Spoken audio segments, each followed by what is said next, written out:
할렐루야. 예배에 참여하시는 모든 성도님들을 예수님 이름으로 축복합니다. 다 함께 자리에 일어나서 하나님께 감사의 찬양 드리도록 하겠습니다.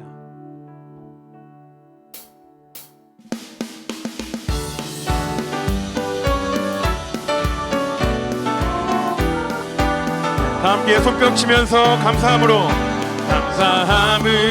그 문에 들어가며 그의 궁전에 들어가 주께 감사드리며 그 이름을 송축할지어다.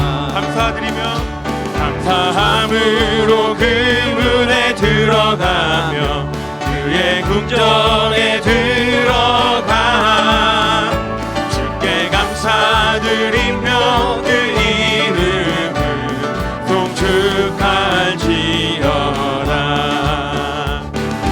주님의 기쁨 내게 임하네. 나 항상 기쁨 안에서 주 찬양. 주님의 기쁨 내게 임하네. 나 기쁜 찬송.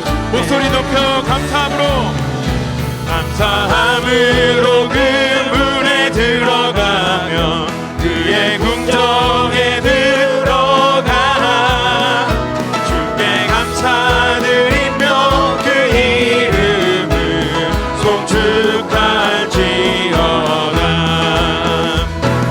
주님의 기쁨 내게 임하네. 나 항상 기쁨 안에서 주 찬양. 주님의 기쁨 내게 임하네. 나 기쁜 찬송 주께 드리네. 주님의 기쁨 내게 임하네. 나 항상 기쁨 안에서 주 찬양. 주님의 기쁨 내게 임하네. 나 기쁜 찬송 주께 드리네.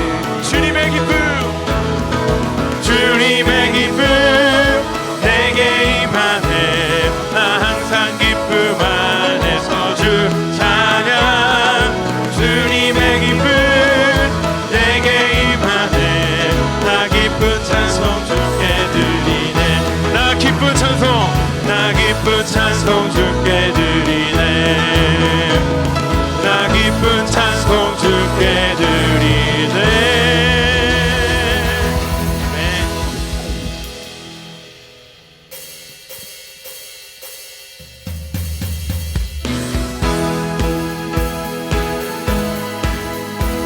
계속해서 손뼉 치면서 찬양하겠습니다.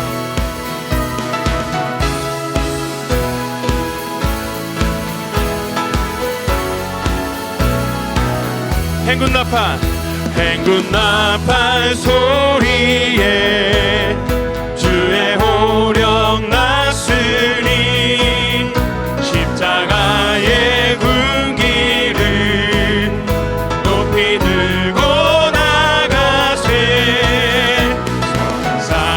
싸우고 의의 면류관 받았으리라. 싸우고 의의 면류관 예루살렘 성에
앉아서 계속 예배하겠습니다.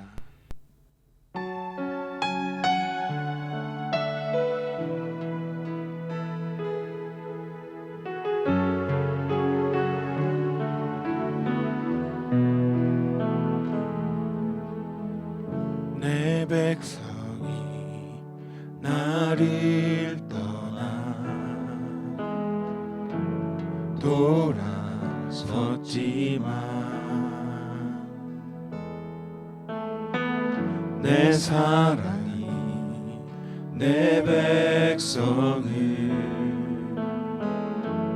보기 못하니 내 모든 것 내어주고 나 그들을 얻으리라. 여호와께 돌아가자. 우린 돌아서도 그는 변치 않네. 여호와께 돌아가자. 우린 넘어져도 그 사랑 영원하네.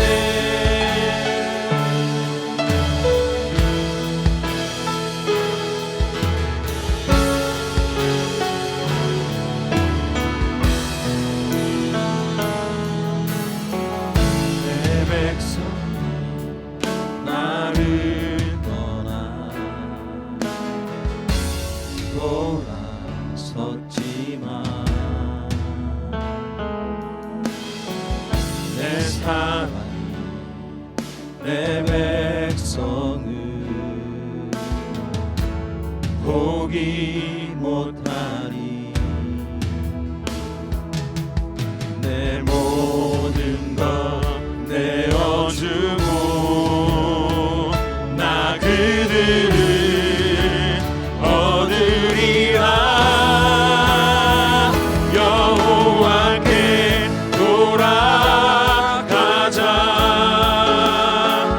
우린 돌아서도 그는 변치 않네. 여호와께 돌아가자. 우린 넘어져도 그 사랑 영원하네. 여호와께 돌아가자. 우린 돌아서도 그는 변치 않네. 여호와께 돌아가자. 우린 넘어져도 그 사랑 영원하네. 사랑은 오래 참고 자신을 내어주네. 서로 사랑할 때 세상은 주보내. 사랑은 절대 지지 않네. 사랑은 오래 참고 아멘. 자신을 내어주네. 서로 사랑할 때 세상을 주보내. 사랑은 절대 지지 않네. 여호와께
하나님 앞에서 겸비할 때 강한 자의 손에서 속량하시고 새롭게 회복을 허락하신다고 성경은 말씀하고 있습니다. 우리를 백성 삼아주시는 하나님의 은혜에 감사하며 우리 죄악을 회개하며 함께 기도했으면 좋겠습니다. 기도하실 첫 번째 제목은 하나님, 이 땅과 대한민국을 붙들어 주십시오. 분열과 불신을 조장하는 모든 악한 시도들이 무산되게 해주시고 악한 길에서 떠나 진정으로 회개하며 하나님의 뜻을 이루는 나라 되게 해주십시오. 코로나19 치료자가 속히 개발되게 해주시고 여러가지 재난의 고통 속에 있는 사람들을 돌보아 주십시오. 북녘 땅 성도들의 기도를 신원해 주셔서 마음껏 하나님을 예배할 수 있는 자유의 날이 속히 오게 해주십시오. 기도하실 두 번째 제목은 하나님, 교회를 굳세게 해주십시오. 혼란스러운 세상에서 오직 하나님의 길을 따라가며 정의와 공의를 실천하고 생명의 복음을 증거하게 해주십시오. 맡겨주신 영혼을 돌봄에 부족함이 없게 하시고 세상을 향한 하나님의 뜻을 선포하며 소금과 빛의 역할을 감당하게 해주십시오. 기도하실 세 번째 제목은 하나님, 믿음의 가정 되게 해주십시오. 믿음으로 하나 되어 이 세대를 본받지 않고 말씀대로 실천하는 정금과 같은 신앙을 전수하게 해주십시오. 모든 가족 구성원이 하나님을 기쁘시게 하며 사람에게도 칭찬받는 구원받은 자의 삶을 살아가게 해주십시오. 우리 주여 한번 외치고 간절하게 기도하겠습니다. 주여, 하나님 아버지, 겸비하며 주께 돌아갈 때 우리를 구원하시고 새롭게 자녀 삼아주시고 우리 하나님이 되시고 우리를 백성 삼아주시고 하나님, 우리를 이 땅과 대한민국에서 중보하며 기도합니다. 분열과 불신으로 조장하는 모든 악한 시도들을 무산되게 해주십시오. 오직 하나님만이 이 땅을 다스리시는 진정한 왕이시고 고백하게 해주셔서 하나님, 참으로 하나님의 뜻을 이루는 나라가 되게 해주십시오. 하나님, 여러가지 질병과 재난으로 인하여서 고난당하는 우리의 이웃으로 인하여서 간구하며 기도합니다. 하나님, 그들을 회복시켜 주십시오. 질병으로부터 회복시켜 주시고 재난으로부터 회복시켜 주셔서 하나님, 그들이 온전히 주님께 돌이켜 하나님을 찬양하며 하나님을 경배하는 일들이 다시 이 땅 가운데 일어나게 해주십시오. 코로나19의 치료자가 속히 개발되게 해주십시오. 방역하는 당국과 또 헌신하고 있는 많은 스태프들과 또 그분들의 손들을 도우셔서 하나님, 함께 재난을 극복하며 우리를 위해서 우리 위해 생명 내어주신 그 예수님의 사랑하심을 새롭게 발견할 수 있도록 주님 도와주십시오. 하나님, 특별히 이 시간에 북녘 땅 우리 성도들의 기도를 신원하여 주시기를 간구합니다. 마음껏 하나님을 찬양하며 마음껏 하나님을 예배할 수 있는 그런 자유의 날을 속히 오게 하시고 그 땅에도 참으로 주님의 돌보심을 경험하는 그리하여 하나님께 돌아오는 놀라운 일들이 일어나게 하여 주옵소서. 하나님, 교회를 굳세게 해주십시오. 이 땅에 있는 모든 교회마다 이 혼란스러운 세상 가운데서 오직 하나님의 말씀 붙잡고 하나님의 도를 따르며 정의와 공의를 실천하여 생명의 복음 증거하는 사명을 감당케 하여 주십시오. 하나님, 모든 교회마다 맡겨주신 영혼들 그 돌봄에 부족함이 없게 하여 주십시오. 이 땅에서도 온전히 하나님의 뜻 선포하며 소금과 빛의 역할을 감당하며 생명 얻는 귀한 일들 그 사명들을 감당하는 데 부족함이 없게 하여 주옵소서. 하나님, 모든 가정을 중보하여 기도합니다. 하나님, 아버지와 어머니와 모든 자녀들이 하나 되어 믿음으로 하나님께 해주시고 이 세대를 본받지 않게 해주십시오. 우리에게 말씀하여 주시는 우리에게 들려오는 그 모든 정보가 세상의 것, 세상 가치관이 아니라 하나님으로부터 온 하나님의 말씀이 되게 하여 주시고 그 정보와 같은 신앙이 우리의 자녀들에게 전수되어지게 하여 주시고 모든 가족 구성원들이 하나님을 기쁘시게 하며 또한 세상 가운데서 칭찬받는 귀한 구원받은 자녀들의 삶을 살아가도록 하여 주십시오. 하나님, 우리의 기도가 깨지 않게 해주시고 우리 하나님께 기도하는 만큼 이 땅 가운데서 주의 말씀을 실천하게 하여 주옵소서. 우리 삶의 주인이신 예수님, 이 땅과 대한민국에 하나님의 다스리심이 나타나게 하여 주십시오. 교회를 교회되게 해주셔서 그리스도의 복음을 증거하는 교회되게 하여 주십시오. 또한 모든 가정마다 정금 같은 신앙이 전수되게 해주십시오. 우리 예배를 기쁘게 받으시는 예수 그리스도의 이름으로 기도드렸습니다. 아멘. 성가대에서 하나님을 찬양하겠습니다.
네, 우리의 온 마음과 정성을 다해서 우리 왕 되신 하나님을 다시 한번 찬양하겠습니다. 아멘.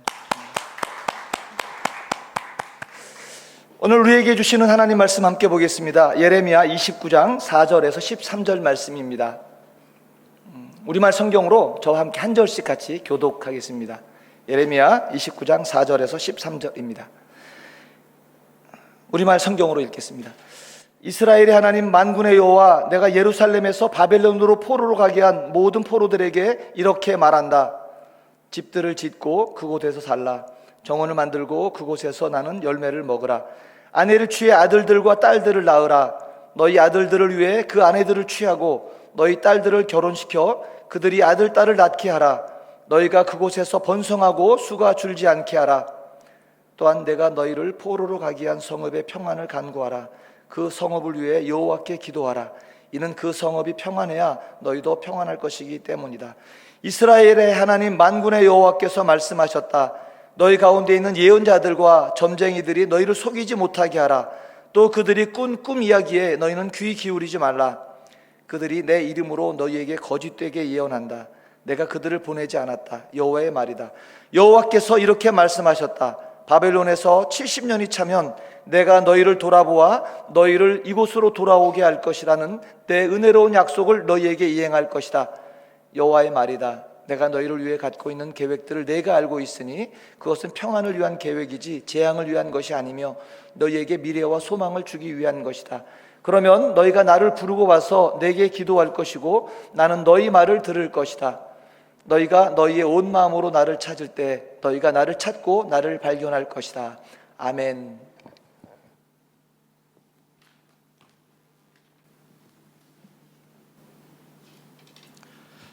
할렐루야. 오늘은 그 성경의 주요 주제를 한 주 건너뛰고 예레미야 말씀을 전하고자 합니다. 오늘 저희에게 주시는 말씀이라고 생각돼서 그 예레미야 말씀을 오늘은 전하고자 합니다. 전쟁이나 기근이나 전염병과 같은 일들이 발생했을 때에는 그 일들이 죄와 관련이 있다. 성경은 그렇게 가르칩니다.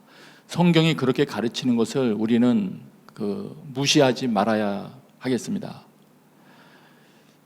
예레미야 34장 17절에 보면 이렇게 말씀하십니다. 그러므로 여호와께서 이와 같이 말씀하시니라. 너희가 나에게 순종하지 아니하고, 안 듣는다는 얘기죠. 각기 형제와 이웃에게 자유를 선포한 것을 실행하지 아니하였은즉, 형제와 이웃을 자유케 하는 그런 일을 하지 않았다는 거죠.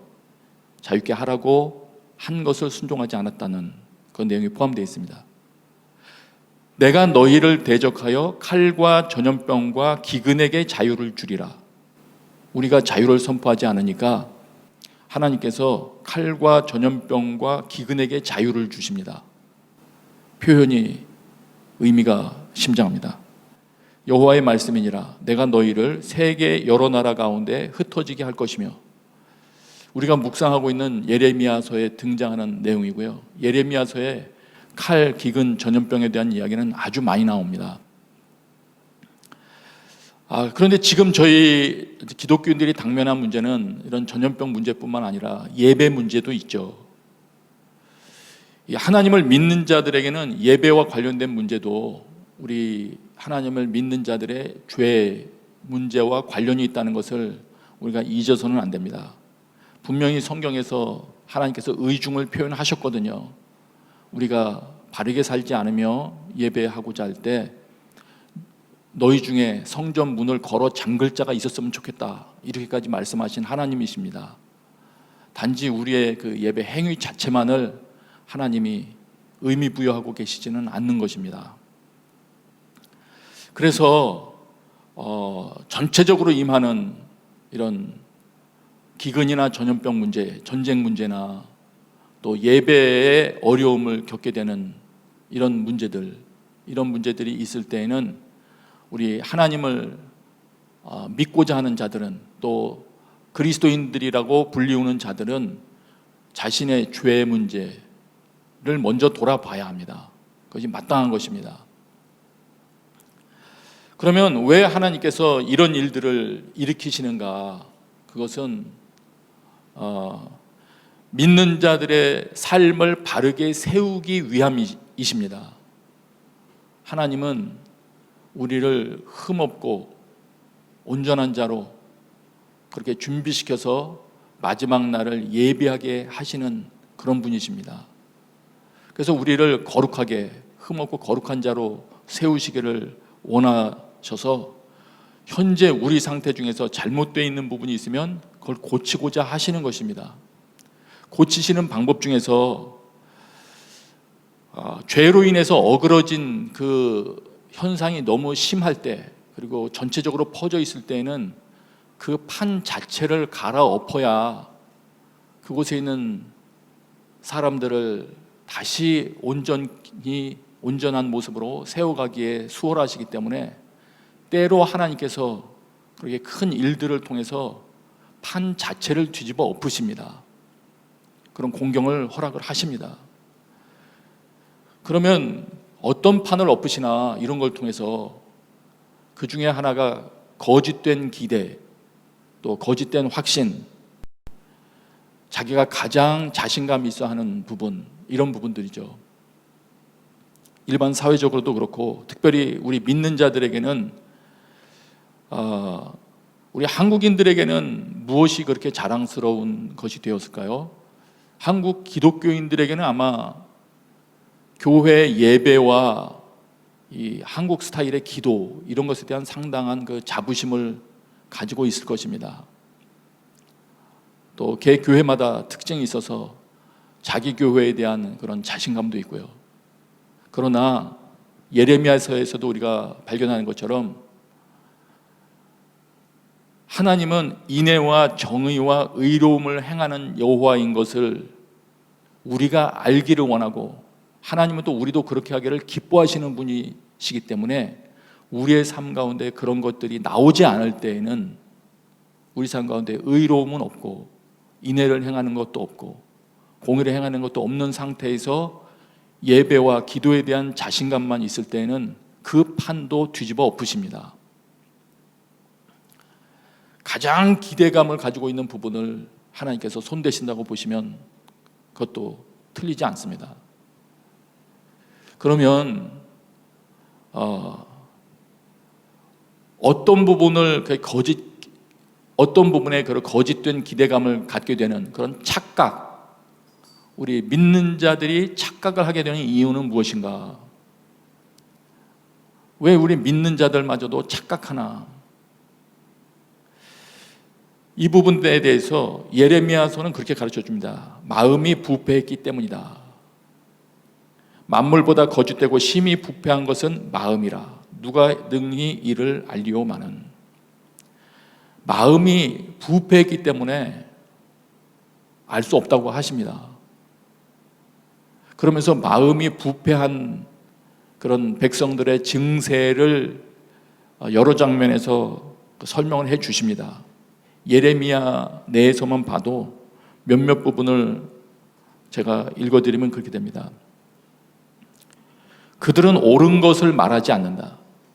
내가 무엇을 했는가라고 말하며 자신의 악함을 후회하는 사람이 아무도 없다. 자신이 악한 일을 한 것을 후회하지 않습니다. 여호와의 법규들을 알지 못한다. 하나님의 법을 알지 못합니다.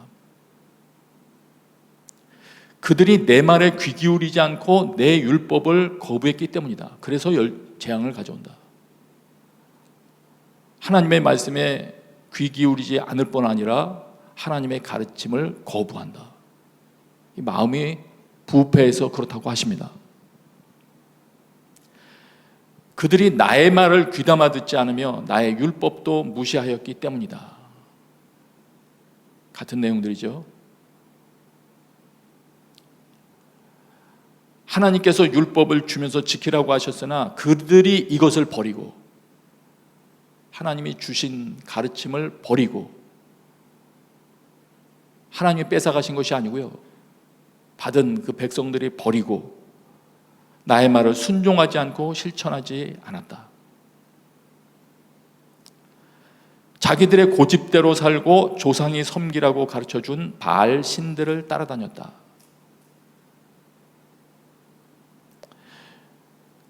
각자 자신의 악한 마음에서 나오는 고집대로 살아가며 내 명령을 따라 순종하지 않았다.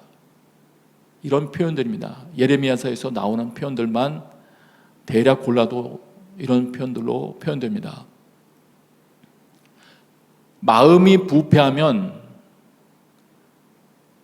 하나님이 보이지 않고 의식되지 않고 하나님의 가르침이 우스워 보이는 것입니다. 그리고 자기 고집대로 무언가를 하고 싶어지는 것이죠. 이런 현상을 두고 예레미야는 마음이 부패했다. 이런 마음을 가진 상태이니 하나님이 원하시는 삶을 행할 리가 없고요, 그들이 바른 예배를 드릴 수가 없겠죠. 그래서 하나님께서 그걸 징계하시는 것입니다. 그래서 하나님께서 이 징계하시는 목적은 칼과 기근과 전염병으로, 혹은 때로는 성전을 주님께서 파괴하시면서까지 징계하시는 목적은 부패한 마음의 회복입니다. 부패한 마음의 회복. 그래서 그 마음이 회복돼서 결과적으로 하나님이 기뻐하시는 말씀을 사랑하게 되고 말씀을 소중히 여기게 되고 그런 삶을 살게 되는 것, 그런 결과를 낳기를 하나님이 원하시는 것이죠. 그래서 그런 징계의 목적을 가지고 주님이 그런 일을 행하십니다. 그래서 우리 믿는 사람들은 자기 삶 가운데 어려운 일이 다가올 때 우선 먼저 생각할 것은, 설사 그 일이 자기 잘못으로부터 시작되는 것이 아니라 할지라도 먼저 생각해야 할 것은 자신을 돌아보는 일입니다. 그것이 옳은 것입니다. 이 예레미야 선지자 활동 당시에 하나님의 징계 방법은 이 바벨론으로 잡혀가는 것이었죠. 예. 그래서 29장 4절에 이제 시작을 하십니다. 만군의 여호와 이스라엘 하나님께서 예루살렘에서 바벨론으로 사로잡혀 가게 한 모든 포로에게, 바벨론으로 사로잡혀 가게 하시죠. 말하자면 이건 포로로 잡혀갔으니까 자유가 제한되는 아주 급격한 변화 아니겠습니까? 살던 환경도 아니고, 그리고 흔히 말해서 하나님의 언약을 실행시킬 수 있는 왕이나 제사장이나 선지자들의 활동도 사라지거나 급격히 제한되는 그런 환경입니다. 왕은 물론 사라졌죠. 인간 왕은 다른 나라로 잡혀가는데 원래 자신들의 왕이 있을 수가 없죠. 좀 보면 이렇게도 표현할 수 있습니다. 하나님의 통치가 정말 무너져가는 것 같은 그런 시기, 그런 상황들. 물론 그렇게 바벨론으로 잡혀가게 되는 그 책임은 하나님과의 약속을 지키지 않는 백성들의 책임이라고 예레미야서는 이야기합니다.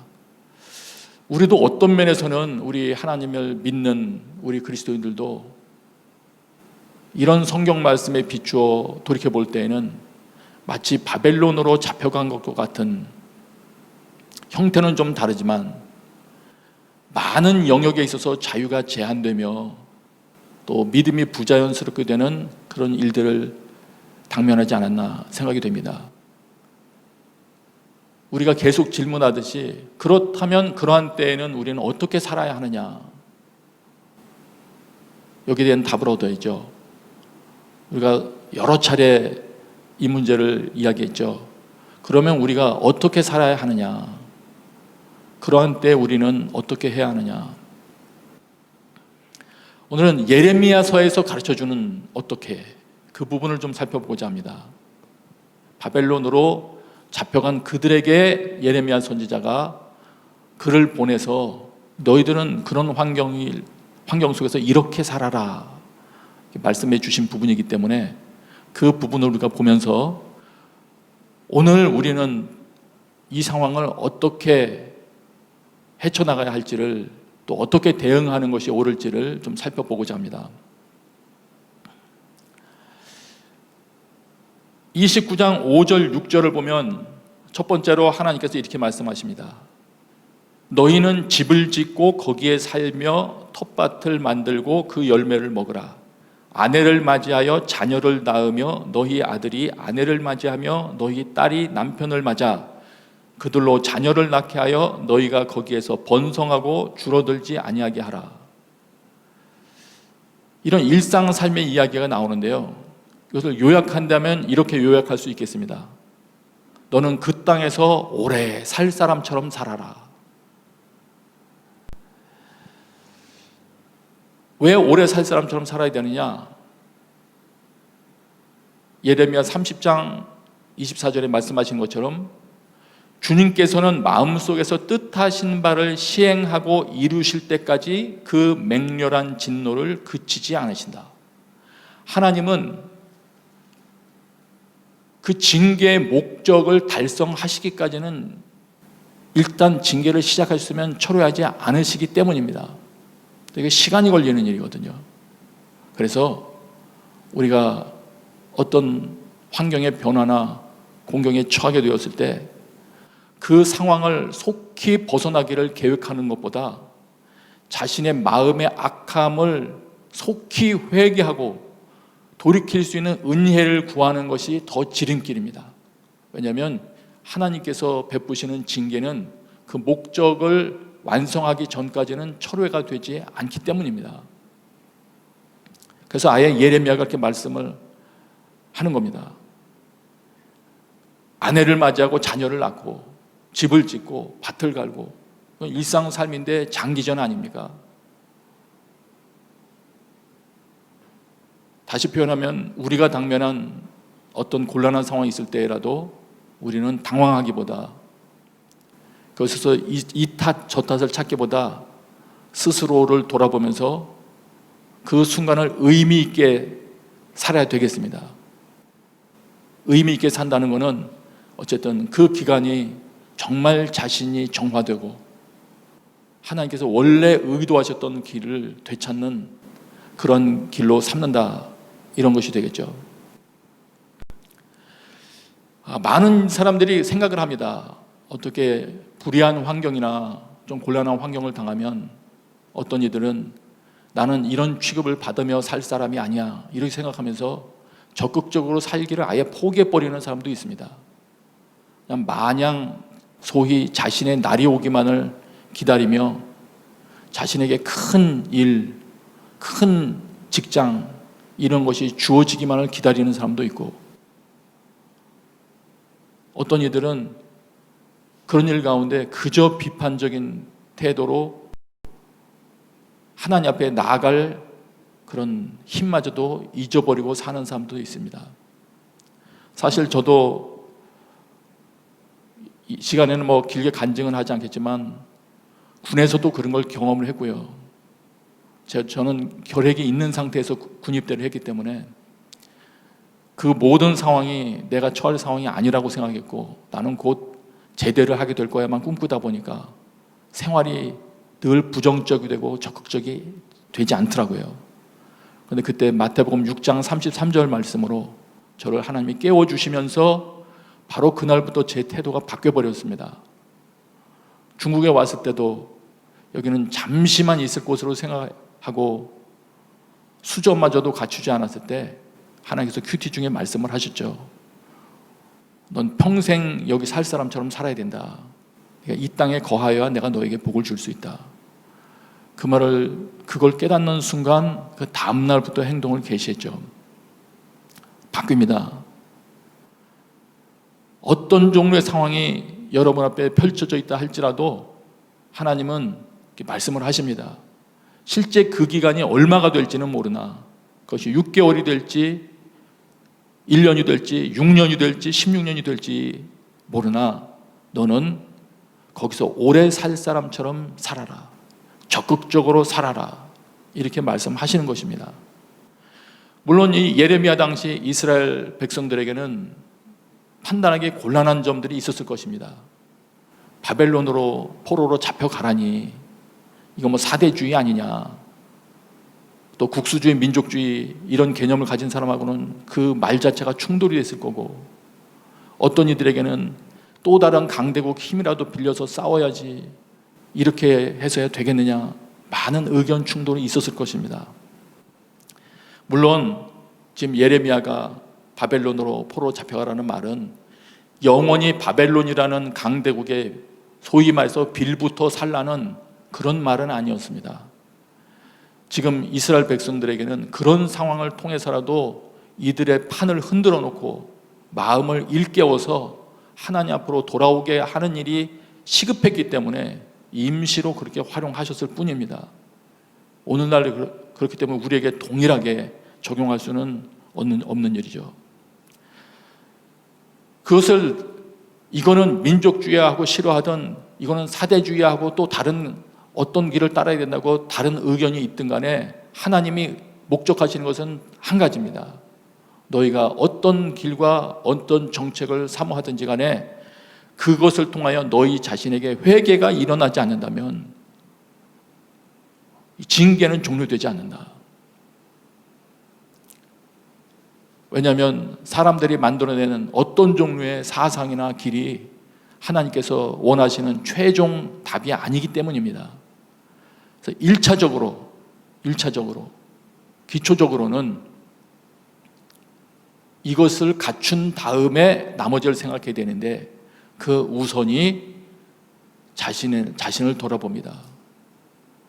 내가 말씀의 길을 걷고 있는가, 하나님이 원래 요구하셨던 삶을 살고 있는가를 먼저 기초로 점검하고 그 다음 단계로 나가면 됩니다.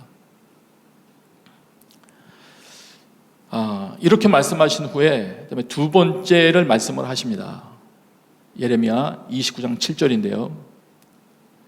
너희는 내가 사로잡혀 가게 한 그 성읍의 평안을 구하고 그를 위하여 여호와께 기도하라. 그러면서 이유를 말씀하십니다. 이는 그 성읍이 평안함으로 너희도 평안할 것임이라. 두 번째로 하나님께서 어떻게 살아야 되느냐 하는 데서는 그 환경을 위해서 기도하라고 하십니다. 그런데 일단 핵심만 말한다면 구할 기도 제목이 뭐냐, 이 앞절부터 이어지는 거기서 아들 딸 낳고 쭉 살고 하는 이런 내용과 붙여서 생각한다면, 숫자를 불어나게 하라는 이 말과 다 합하여 생각한다면 이렇게 되겠습니다. 구할 환경의 내용은 믿는 자들의 숫자가 불어나고 가정에서 신앙교육이 이루어질 수 있는 자유로운 환경을 주옵소서.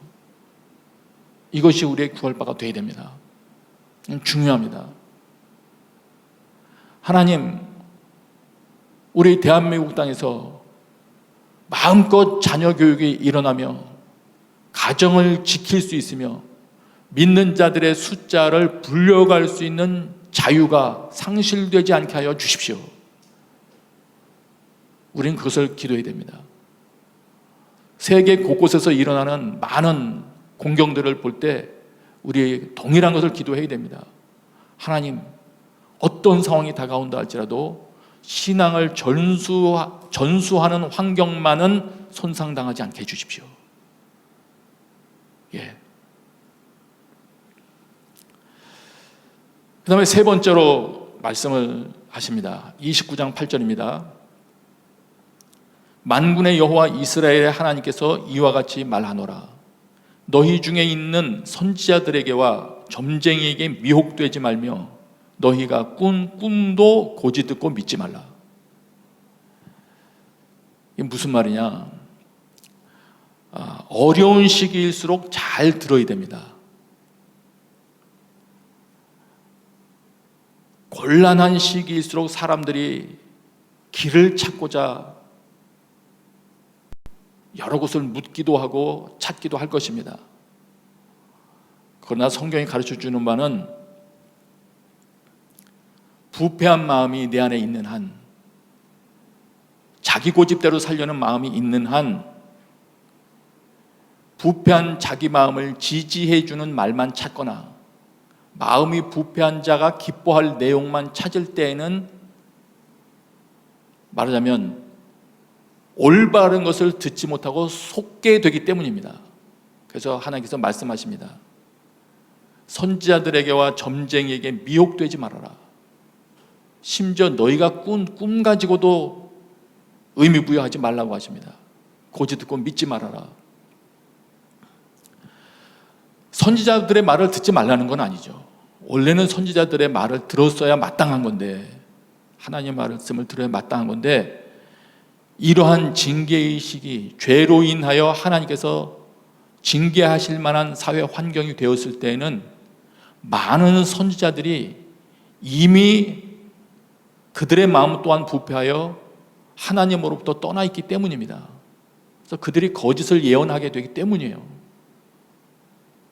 예레미야가 말합니다. 내가 그들을 보내지 아니하였어도 그들이 내 이름으로 거짓을 예언함이라. 그렇기 때문에 너희들 들어서는 안 된다는 거예요. 심지어는 목자들조차도 하나님을 찾지 않는 시대가 되기 때문에 주의하라고 하십니다. 목자들은 어리석어 여호와를 찾지 아니함으로 형통하지 못하며 그 모든 양떼는 흩어졌도다. 예레미야가 외치는 안타까움입니다. 그래서 하나님께서 징계하시는 시대가 되면 믿는 자들의 공동체 환경조차 이렇게 오염되기 때문에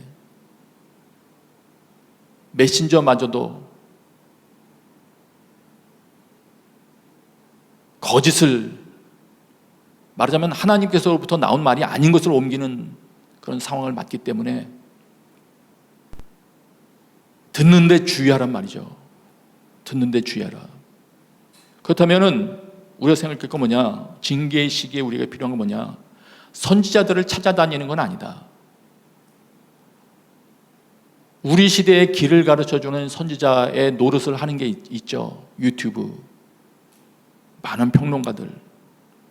많은 평론가들의 말, 국제정세 이야기, 미래 예측, 오늘 지금 새롭게 들어오는 신소식, 알람 설정해 놓으면 계속 알려주는 소식들, 그런 것에 무관심해야 된다는 게 아니고요. 그런 것이 우선순위를 차지하지 말아야 한다고 말씀하시는 것입니다. 많은 사람들이 혹시 그렇게 살고 있지 않을까요? 얼마나 많은 사람들이 아침에 눈을 뜨면 오늘 새로운 하나님의 의중은 무엇일까? 하나님께서 오늘 새롭게 행하신 일은 어떤 뉴스가 있을까? 이런 것에 먼저 관심을 갖는 사람들이 얼마나 될까요? 말씀을 하십니다. 심지어는 선지자들에게와 점쟁이들에게 미혹되지 말라고 하신 이 하나님의 말씀이기 때문에 우리들은 그렇게 해야 되겠습니다. 우리들이라도 이런 사실을 예레미야에서 발견하게 된 우리들이라도 먼저 최선을 다하여 나에게 가장 먼저 도달하는 소식, 내 마음의 주 관심사가 되는 소식이 하나님께로부터 오는 소식이 되기를, 그것을 구해야 되겠습니다. 그런 마음으로 아침에 성경을 열고 큐티를 시작하고, 그런 심정으로 우리가 한 걸음 한 걸음 나아갈 때 우리의 부패했던 마음 가운데 변화가 일어나기 시작할 것입니다.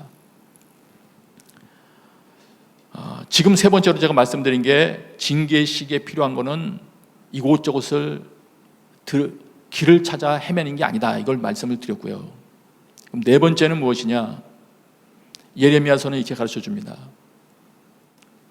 너희가 내게 부르짖으며 내게 와서 기도하면 내가 너희들의 기도를 들을 것이요, 너희가 온 마음으로 나를 구하면 나를 찾을 것이요 나를 만나리라. 다시 말하면 이런 시기에 정말 필요한 것은 무엇이냐? 전심으로 주님을 찾는 일이다. 주님을 찾는 일이다.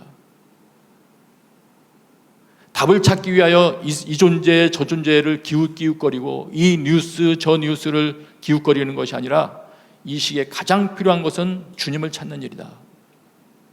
주님을 찾는 것도 어떻게 찾느냐? 온전한 마음으로, 전심으로.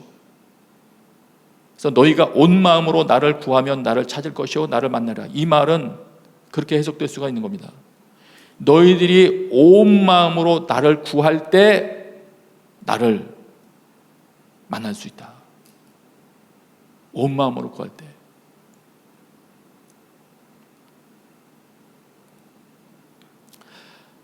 왜 온 마음으로 찾으라고 하실까요? 성경 내용대로 본다면 우리의 마음이 하나님을 전심으로 추구하지 아니하면 우리 마음이 허망해집니다. 로마서의 말씀이죠.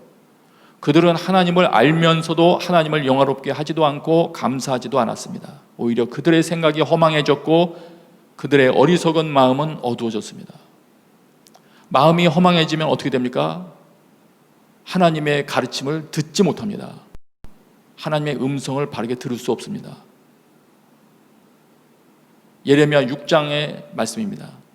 땅이여 들으라, 내가 이 백성에게 재앙을 내리리니 이것이 그들의 생각의 결과라.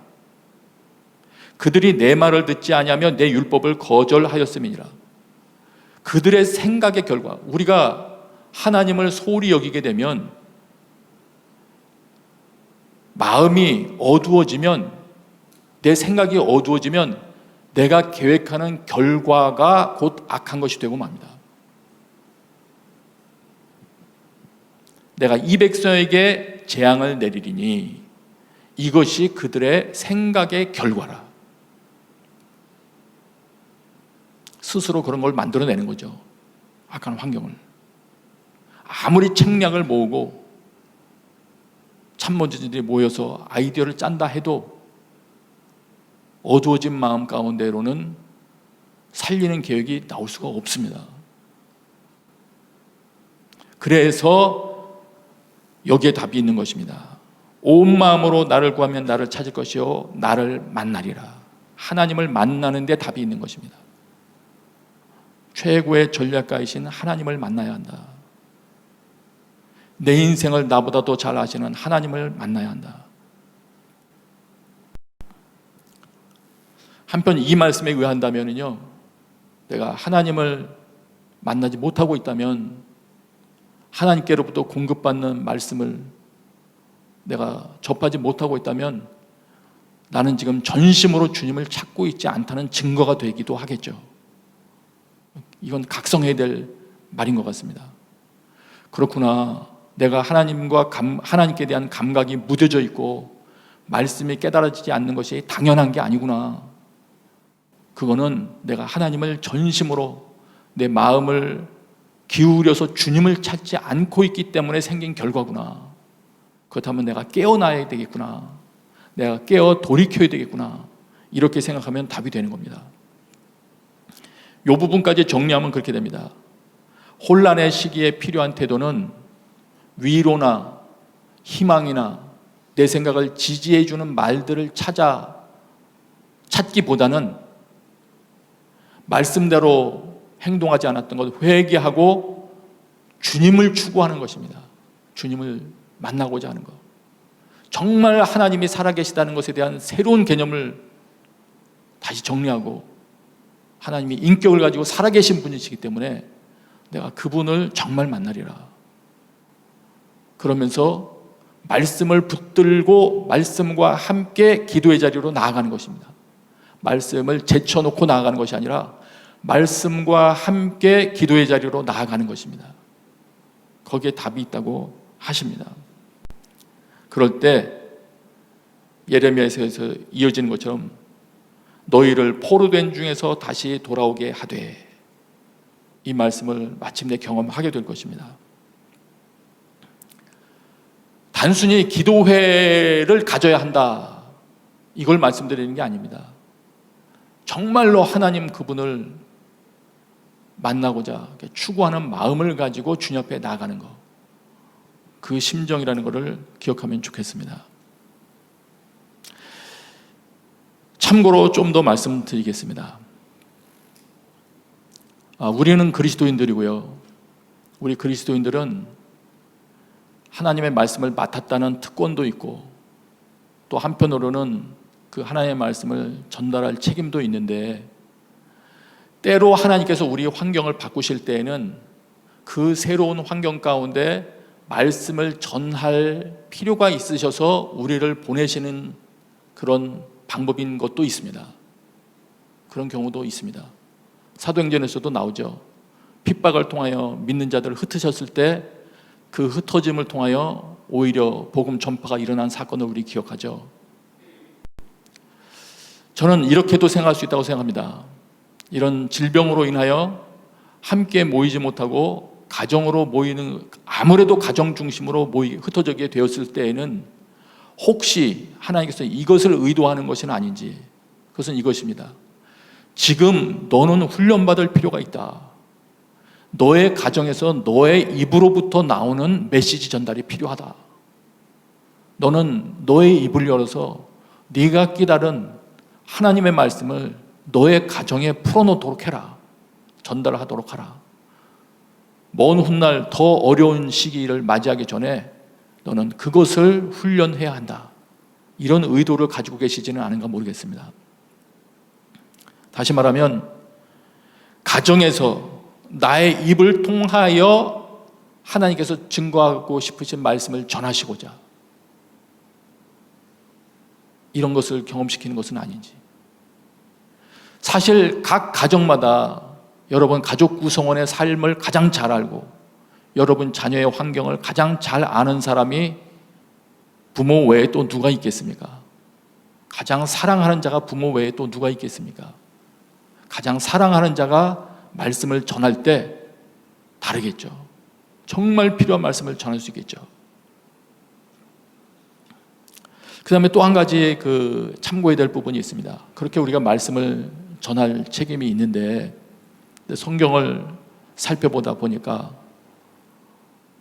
또 최근에 묵상한 예레미야 29장 내용을 보다 보니까 하나님은 거짓된 말씀을 전달하는 것은 매우 싫어하시더군요. 찾다 보니까, 또 복음을 연구하느라고 찾다 보니까 신약에서도 동일하더군요. 예레미야 29장은 그렇게 말합니다. 거짓말을 믿게 하는 것. 그런 사람이 있었죠. 거짓말을 믿게 한 사람, 스마야. 하나님이 이렇게 말씀하십니다. 내가 느헬람 사람 스마야와 그 자손들을 처벌할 것이다. 그 이유를 그렇게 말합니다. 그가 나에 대해 거역하는 말을 했기 때문이다.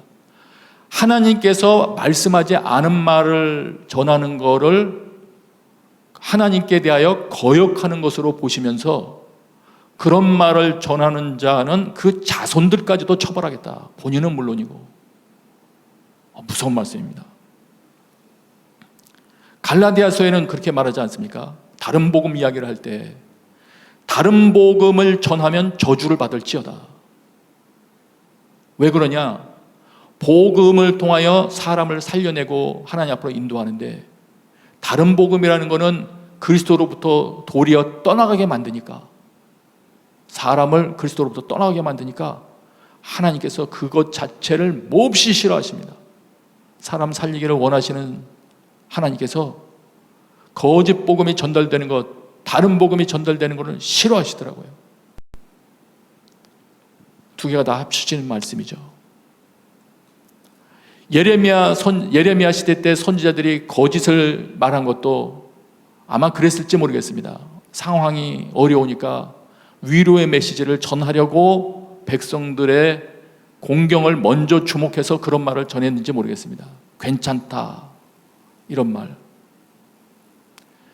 갈라디아서 1장 10절에 보니까 다른 복음 전하면 저주를 받을지어다 하면서 갈라디아서 1장 10절에 그렇게 말하거든요. 이런 내용이 이어지거든요. 내가 사람들에게 좋게 하랴 하나님께 좋게 하랴.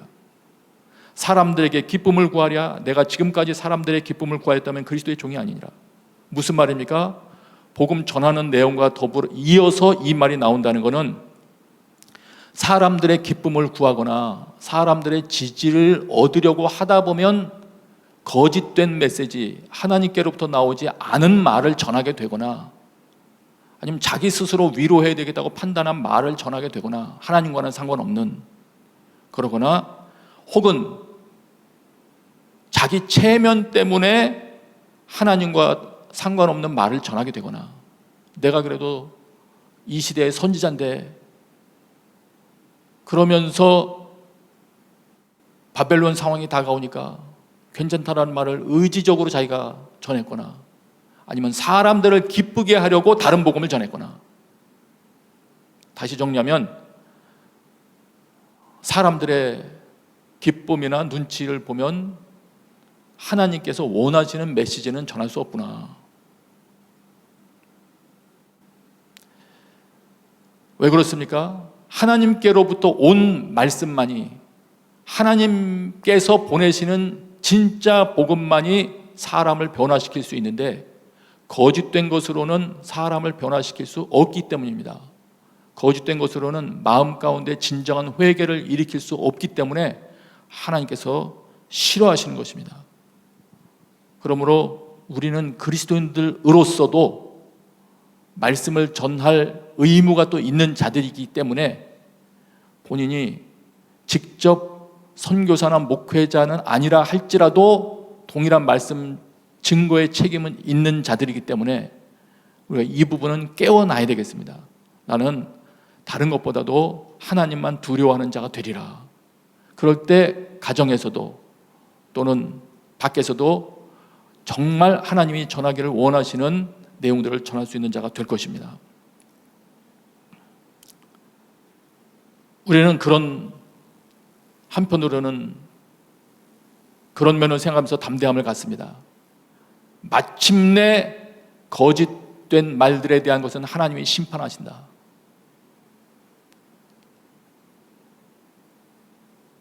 나중에 눈치를 보며 만들어낸 많은 말들에 대해서는 이것은 하나님이 심판하실 것이다. 그러므로 나는 바른 말 하리라. 하나님을 증거하는, 하나님께로부터 나온 말을 하는 자가 되리라. 또 하나님께로부터 나온 말을 하는 자가 되기 위해서는 하나님을 만나야 되겠죠. 내 생애에 하나님을 추구하는 그 태도가 중단되지 않게 하리라.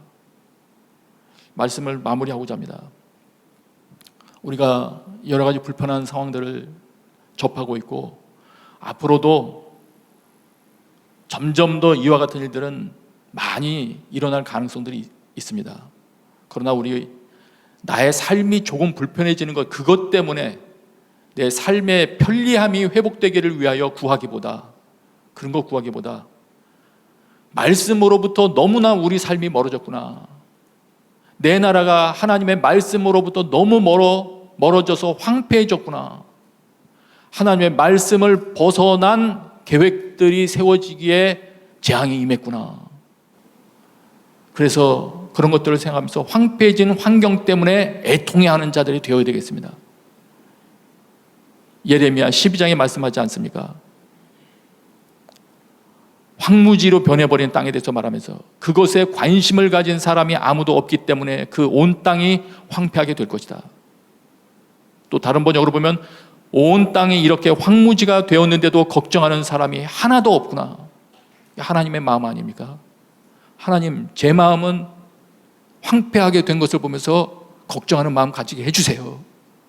그런 기도가 있게 되기를 바랍니다.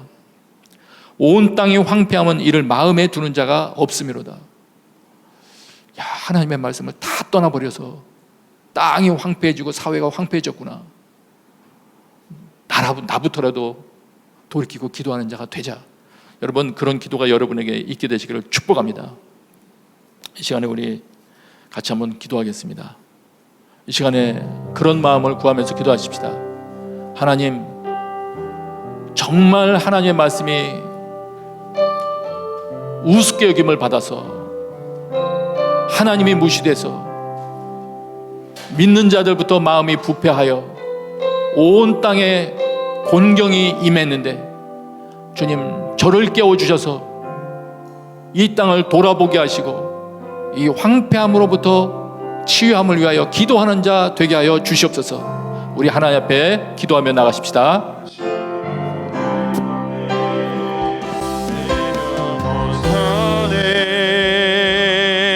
주님 만난 그때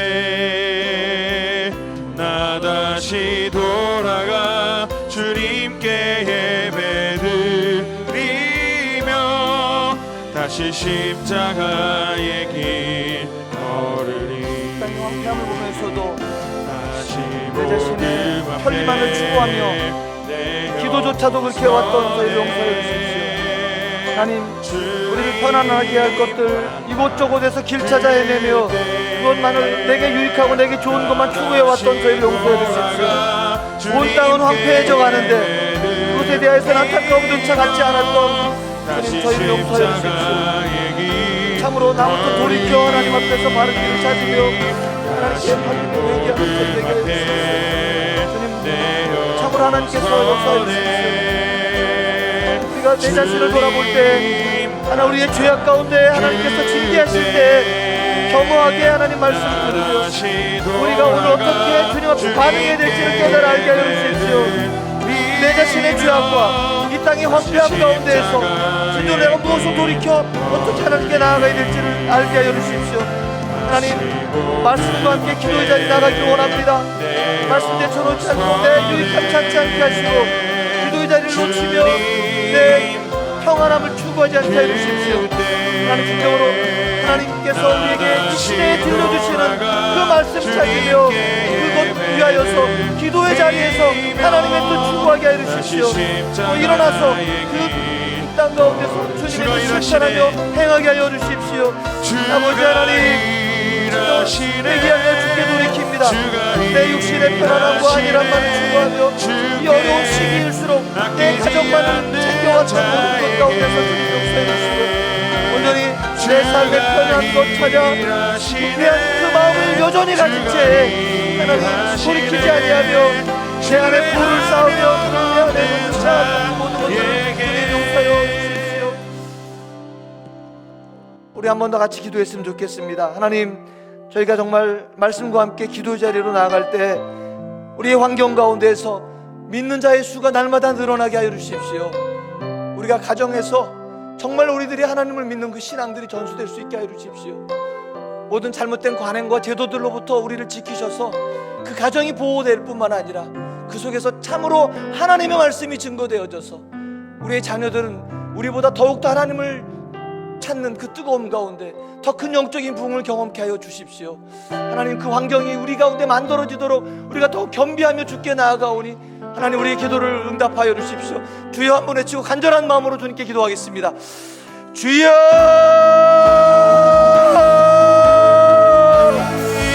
하나님 아버지, 우리가 겸비하며 주님 앞에 나아갑니다. 나의 유익을 찾았던 모든 것에서부터 주님 돌이켜 주께 나아갑니다. 우리의 가정에서 먼저 주께 회개하며 나아갈 때 우리 가정을 지켜주십시오. 우리 모든 가정마다 하나님의 말씀이 전수되어 주게 하여 주십시오. 믿는 아버지와 어머니가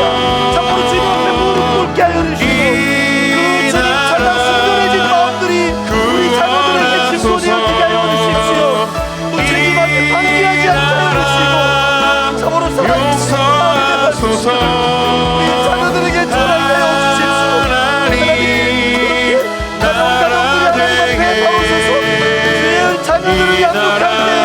믿는 자의 숫자가 늘어나게 하여 주십시오. 하나님 우리 안에 하나님께 헌신하며 온전히 하나님의 뜻을 이루어가고자 다짐하는 그 하나님의 백성들이 늘어나게 하여 주십시오. 바르게 무릎 꿇지 아니하며 세상의 욕심을 추구하지 아니하며 세상의 부귀와 영화를 추구하지 아니하고 하나님만 우리가 있어 하나님의 백성으로 하나님의 군사로 살아가겠다고 다짐하는 진정한 하나님의 자녀들이 늘어나게 하여 주십시오. 사람에게 유익구하지 아니하고 사람의 기쁨을 추구하지 아니하고 진정한 하나님의 말씀대로 따라 살아가는 하나님의 백성들이 늘어나게 하여 주십시오. 하나님 우리 아침 땅 가운데 말씀이 온전히 일어나시고 오시며 하나님의 정의와 공의가 이루어지고 실천되어지고 그런 나라 되게 하여 주십시오. 잘못된 제도와 가정 가운데 침묵하지 아니하며 하나님의 뜻을 추구하고 하나님의 말씀을 선포하는 그 놀라운 세상이 이 땅 가운데서 다시 일어나게 하여 주십시오. 하나님 진정한 주님께 경배하며 깊게 나아갈 때 주님 뜻 찾을 때 하나님 알게 하시고 주님 뜻을 깨닫게 하시고 그 깨달은 말씀대로 이 땅 순종하며 살아가는 성도가 되어주는 인도하여 주옵소서. 온전히 온 땅이 왕쾌한 가운데 새롭게 놀라운 일들을 경험케 하여 주옵소서. 하나님 이 시간에 하나님 뜻 추구하지 아니하며 이 땅에서의 부귀와 영화를 탐하였던 저희를 용서하여 주십시오. 이 땅은 황폐해져 가는데 우리들의 일신의 안락만을 추구해왔던 저희를 용서하여 주십시오. 이제 다시금 무릎 꿇어 주님께 나아가오니 하나님 우리 가운데 참으로 주님을 믿는 신앙들이 전수되게 하셔서 이 땅에 하나님을 믿는 하나님의 백성의 숫자가 많아지게 하시고 그 모든 영역마다 하나님의 정의와 공의를 실천해 나가는 그런 나라 되게 하여 주옵소서. 예수님의 이름으로 기도했습니다. 아멘. 우리 다 함께 일어나서 정성껏 준비한 예물 하나님께 드리겠습니다.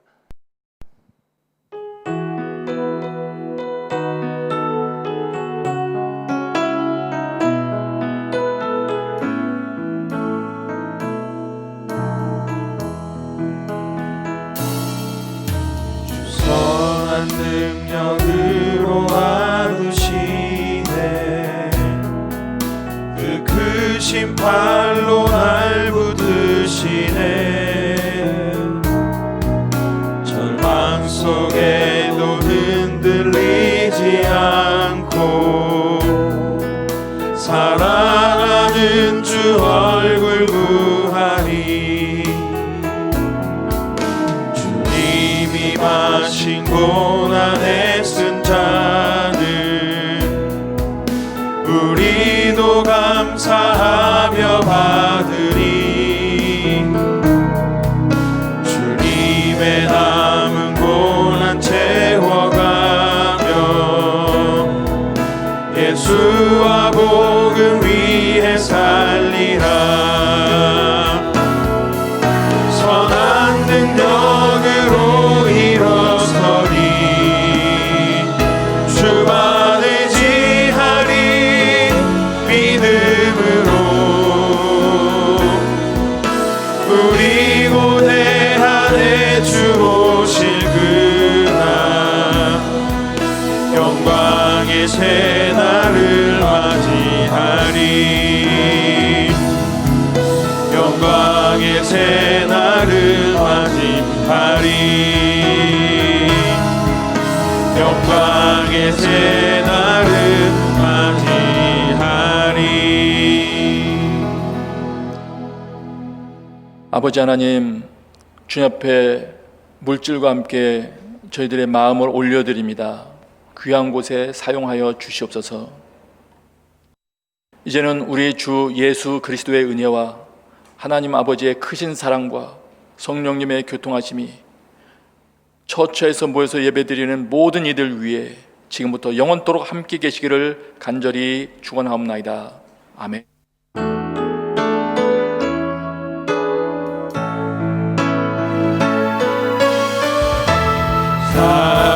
살아계신 주 나